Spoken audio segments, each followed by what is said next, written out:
Welcome to the heart of a New York City park where urban wildlife thrives amidst the buildings and bustling streets.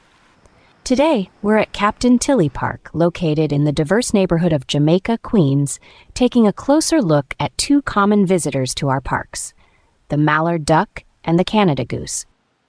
Let's explore their fascinating behaviors and adaptation.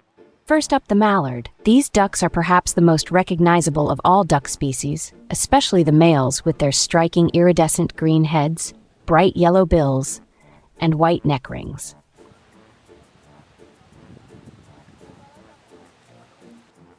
But did you know that the brown feathered females have their own unique beauty? Unlike the bold plumage of the males, the female mallard's feathers are all about function.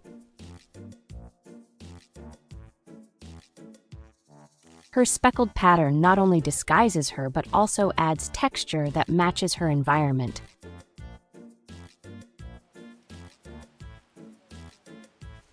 This natural camouflage helps them stay hidden from predators, especially while nesting. Their earthy tones allow them to blend seamlessly with the marsh grasses and reeds, a critical adaptation for protecting their young.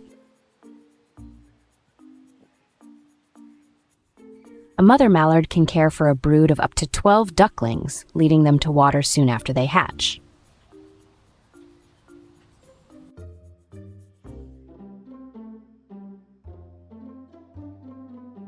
The secret to their vibrant colors lies in their feathers, which are coated with a special oil from a gland near their tails. This oil acts as a waterproofing agent, allowing them to stay warm and dry even on rainy days like today.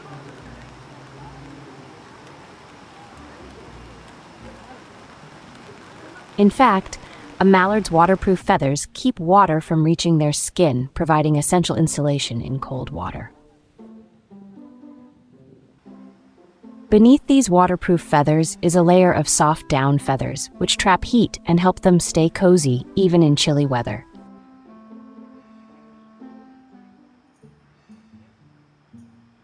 Now let's turn our attention to the Canada geese. With their long necks and distinctive black heads adorned with white chin straps, these birds are a common sight in parks and lakes across North America.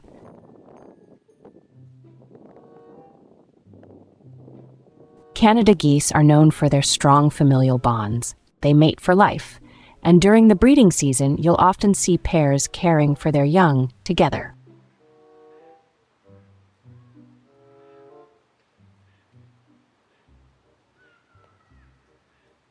Canada goose families are often quite vocal, honking to communicate with each other. This honking is more than just a call, it's part of their social structure, helping to keep the family unit cohesive.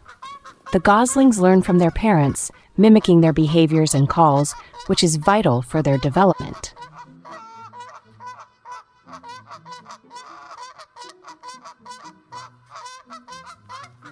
Let's dive deeper into their feeding habits. Mallards are dabbling ducks, meaning they feed primarily at the surface of the water or tip their bodies to reach underwater vegetation.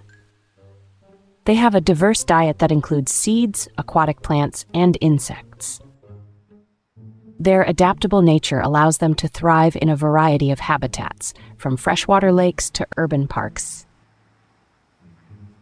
In contrast, Canada geese are grazers. They primarily feed on grasses, grains, and other vegetation found on land. Their diet can change seasonally, and during the winter months, many migrate thousands of miles to find more abundant food sources.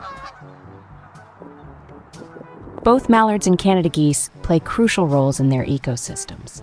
As they forage, they help maintain the health of wetland environments by controlling plant growth and dispersing seeds.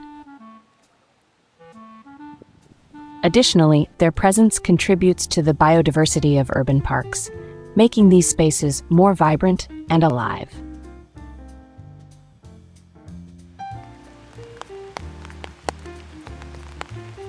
As rain falls softly over the park, it's a beautiful reminder of how these remarkable birds have adapted to coexist alongside us in the urban landscape. Whether you're watching mallards glide across the water or Canada geese grazing on the grass, take a moment to appreciate the resilience and beauty of nature that surrounds us, even on a rainy day.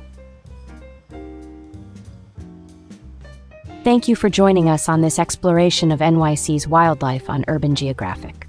Next time you're in the park, keep an eye out for these delightful ducks and geese, and remember the important role they play in our ecosystem. Make sure to like, comment, and subscribe for more urban wildlife content.